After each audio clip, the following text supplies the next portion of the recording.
आज आपण मराठी विषयामध्ये उत्कर्ष वाटा या पुस्तकामधून BVGची यशोगाथा, रश्मी बनसर, अनुवाद सचिन मोहन चोबे यांचा हा पाठ आहे, हा मागील भागातच सुरुवात केली होती.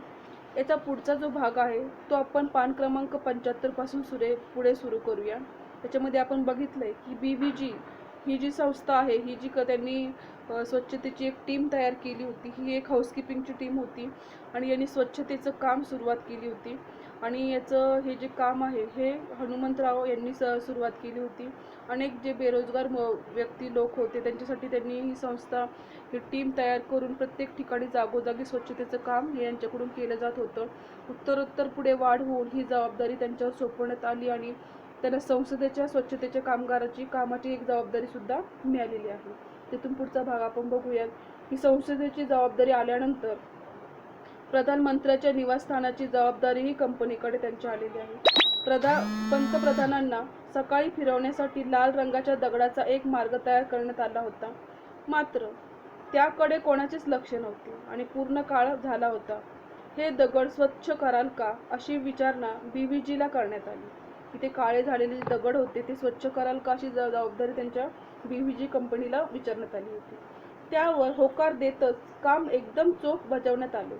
या कामाबरोबर पंतप्रधानांच्या संपूर्ण निवासस्थानाची जबाबदारी BVGकडे आली. त्यानंतर राष्ट्रपती भवनाची जबाबदारी आली आणि कंपनीच्या मुखवटामध्ये शिरपेचा रोवला गेला. या काळामध्ये कंपनीचा व्यवसायही वेगाने वाढत होता. टाटा मोटर्सकडून जमशेदपूरच्या प्रकल्पासाठी काम करण्याची विचारणा करण्यात आली. त्या पाठोपाठ रुद्रपूरच्या प्रकल्पाचे काम पूर्ण करण्यात आलेले आहे. टाटा मोटर्सच्या पहिल्या इमारतीच्या कामासाठी फक्त 12,000 रुपयांचे कंत्राट मिळाले होते. आता विविध सेवांसाठी दर महिना 1 कोटी रुपयांचे कंत्राट मिळणार होते. आटापाठोपाठ Bajaj, Mahindra, Ashok, Leyland, Hyundai, Fiat यासारख्या ऑटो क्षेत्रातील सर्व दिग्गज कंपन्या BVGकडून सेवा घेत होत्या. यांत्रिक पद्धतीने स्वच्छतेचे काम करतानाच बागांची निगा राखणे याचेही काम त्यांना मिळाले. त्याला पुढे इलेक्ट्रिक आणि इमारतीच्या देखभालींचीही जोड मिळाली. ऑटो क्षेत्रातील कंपन्याबरोबर ONGC, ITCची, हिंदुस्तान लिव्हर आणि अगदी भारतीय रेल्वे यांच्यासारख्या कंपन्यांचीही BVGच्या यादीमध्ये आल्या. एका ग्राहकाचे समाधान करा, तो आणखी ग्राहक तुमच्यापर्यंत घेऊन येईल, एवढे सोपे सूत्र BVG वाटचालीमध्ये वापरण्यात आले होते. सरकारी संस्था आणि खाजगी कंपन्या यांचा ताळमेळ राखण्यात BVGला यश मिळालेले आहे. त्यांनी इतके कष्ट केले की त्यांना कामासाठी अनेक कंपन्या मिळाल्या आणि अनेक कंपन्यांनी त्यांच्या कामावर खुश होऊन त्यांना अधिक कामं आणि कंत्राट दिलेले आहे. एकेवेळी एका महिन्यासाठी 10-20 हजार रुपयांचे काम BVGसाठी खूप मोठे वाटत होते. मात्र आता 1 महिन्यासाठी 1 कोटी रुपयांपेक्षा कमी किमतीचे काम घ्यायचे नाही, असा दंडक त्यांनी निर्माण केला आहे. राज्य सरकारकडून महाराष्ट्रातील सर्व रुग्णालयांच्या स्वच्छतेचे काम BVGला देण्यात आले आहे. दर महिना 4 कोटी रुपयांचे हे कंत्राट असून एका वर्षाला 48 कोटी रुपयांचे हे काम आहे. BVGची वार्षिक उलाढाल आता जवळपास 2,000 कोटी रुपयापर्यंत गेली आहे. अगदी गुवाहाटीपासून चेन्नईपर्यंत 12 राज्यांमध्ये 22 ठिकाणी BVGच्या शाखा आहेत. इतका मोठा विस्तार त्यांनी आपल्या ह्या BVG कंपनीचा केलेला आहे. कंपनीचा 60% व्यवसाय खाजगी क्षेत्रातून येत असून उर्वरित कामे सरकारी संस्थेची आहेत. यामध्ये BVG जवळपास 300 संस्थांबरोबर काम करत असून यातील काही कामे अजिबात व्यावसायिक नाहीत. सामाजिक जबाबदारीतून बाबा रामदेव यांनी पतंजली, योगपीठ, श्री श्री रविशंकर यांच्या आश्रमांची निगा राखण्यात येते. महाराष्ट्रातील आळंदी, पंढरपूर, तुळजापूरसह 6 मोठ्या मंदिरांची स्वच्छताही BVGकडून राखण्यात येते. कामाचा दर्जा राखल्यामुळे हे यश त्यांना मिळालेले आहे की त्यांनी सर्वांना चांगली सर्व्हिस दिलेली आहे. चांगलं काम केल्यामुळे त्यांना हा दर्जा मिळालेला आहे. कोणत्याही कामासाठी चेकलिस्टचे काटेकोर पालन करण्यात येते.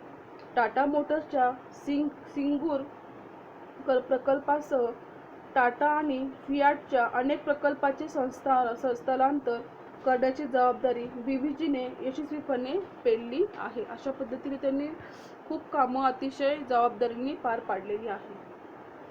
स्वच्छता आणि हाऊसकीपिंग हाच बीव्हीजीचा मुख्य व्यवसाय आहे. तरीही ऊर्जा, इलेक्ट्रिक सुविधा आणि कचऱ्यांचे व्यवस्थापन यासारख्या क्षेत्रामध्येही विस्तार करण्याचा कंपनीला प्रयत्न आहे. कंपनीचा विस्तार होत असताना सामाजिक दायित्वाचे भानही बीव्हीजीने चोखपणे पार पाडले आहे. कंपनीने सामाजिक दायित्वातून महाराष्ट्र सरकारच्या 108 क्रमांकाच्या सेवेंतर्गत 1000 ॲम्ब्युलन्स सुरू केल्या असून दुर्गम खेड्यामध्येही त्यांची मदत होते. अनेक रुग्णांना त्यातून जीवनदान मिळाले असून 100 पेक्षा जास्त बाळांचा जन्मही याच ॲम्ब्युलन्समध्ये झाला आहे. सामाजिक दायित्वाचेही कंपनीने भान आणि विस्तार आहे.